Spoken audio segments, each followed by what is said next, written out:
প্রণম্য বিপ্লবীদের নমস্কার জানিয়ে আমি আমার বক্তব্য শুরু করছি।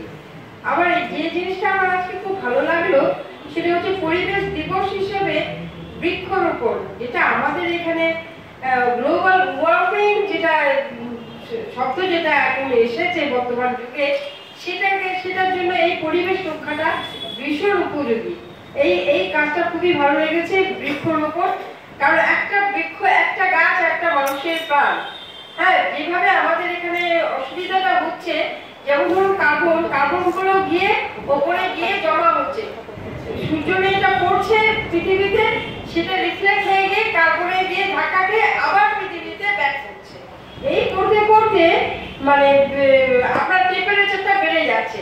দেখুন কিছুদিন আগে 42 ডিগ্রি 40 ডিগ্রি টেম্পারেচার, আমার ছোটবেলায় মনে আছে, 40 ডিগ্রি টেম্পারেচার হলেই আমাদের একটু ভয় লাগতো, বাবা কি গরম, পারছি না।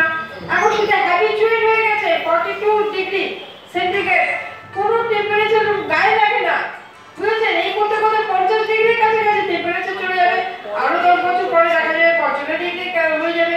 এইভাবে তো টেম্পারেচার বাড়তে পারে না। গাছটা লাগাতে হবে, গাছই হচ্ছে এখন একমাত্র সলিউশন। সেটা হচ্ছে বিদেশেও তাই। তো খুব ভালো কাজটা লাগলো, মানে একটা ভালো সংগঠন, অনুশীলন ভবন, একটা বিপ্লবীদের সংগঠন, সেই সংগঠনের থ্রু দিয়ে একটা সুন্দর কাজ, খুব ভালো লাগলো।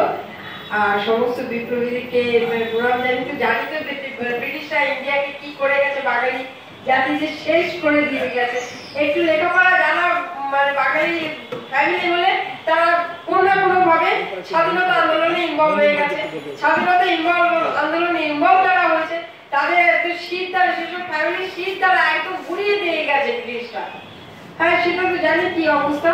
তো খুব ভালো লাগলো। আমি সবাইকে নমস্কার জানিয়ে আমার বক্তব্য শেষ।